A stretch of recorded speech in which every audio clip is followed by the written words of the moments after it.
How would you best explain how Steven Spielberg has impacted your career? Tremendously. He's such an amazing influence cinematically and just in pop culture for decades now.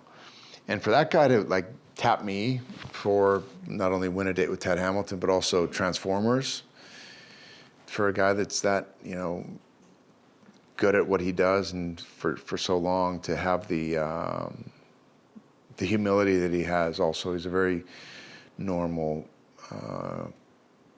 humble guy. Why do you think he chose you? I don't know, to be honest. I've seen something in the auditions.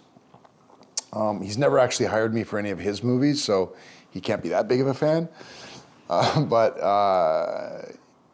regardless, the guy is made a major impact on my career just by those couple little suggestions to both Michael Bay and to Robert Luketic. And so I called Leslie Feldman, who's the casting director for Spielberg forever, and I just said, Leslie, how do I thank a guy like Steven Spielberg for that? It's like so tremendously,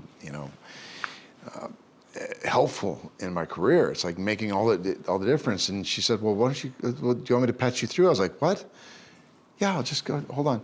He picks up he's at his office and wherever his house is, and he sits there and talks to me for 20 minutes about how he saw the work that I did on Las Vegas and how he wants me to tap into that remember I told you I went to that dark place after coming back from Iraq, and he goes, I want you to find that same sort of, that darkness for this character. I think it could be really cool in this movie, and continue to do what you're doing. And he just was really, really complimentary. Like I said, so much humility for a guy who doesn't have to be.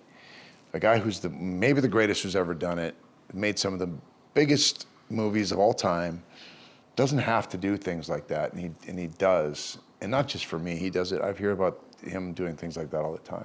In what way did Transformers change the trajectory of your career?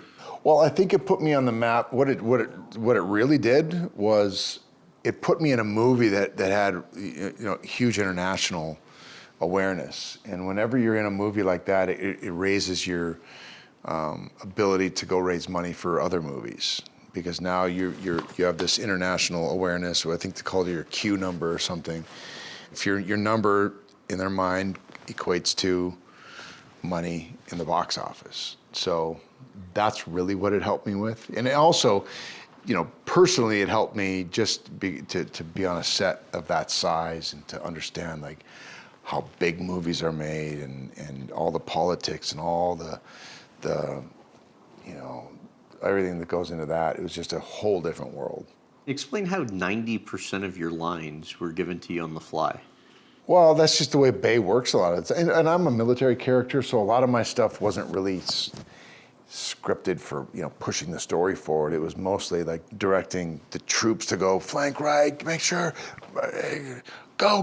Most of it was go, no, go right, go left, shoot. Those are mostly my lines in those movies. And he came in one morning. It was a Monday morning, and we'd been waiting there on set for old Michael, and he comes in with a piece of paper that he'd written on his way to work, with a giant monologue of this directive that I was supposed to scream to these troops. Normally, this would have taken me a week and a half to learn, and I had like 12 minutes. And I was like, oh my God, you son of a... I love Michael Bay. He's a fun dude. I learned a lot in that you never want to get too married to the words unless it's really, really about that, because you want to have the flexibility to find room to improvise within that, given whatever the scene, what's ever happening in the scene.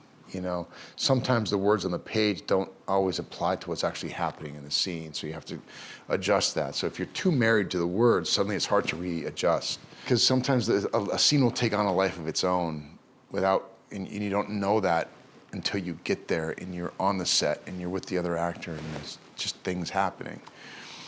And I learned from Michael that, you have to, yes, learn your lines verbatim, forwards and backwards, but be ready to change on a moment's notice. And that's what you had to do on those sets. And there was a lot at stake for you too. I think it was one of maybe the first or one of the early films.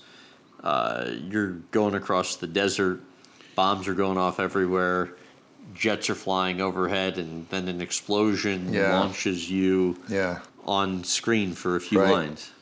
Oh, God, the pressure. Talk about pressure on a movie set, because every minute on those things is expensive. You've got all the explosive here and explosive here. We're going to have a helicopter flying over here, jets flying over here, and we've got all this stuff is coordinated for this one moment. And it all has to kind of go off according to how the camera's moving and everything else. And this scene involved all of these different explosions going off. I'm running through this field, boom, and you're flying through the thing, stuff's flying all over the place. You get there, screaming an order here, screaming an order there, and then you come into the camera, which is right here, and you gotta like deliver whatever that line is. And you can't get up there and go, because cut, reset.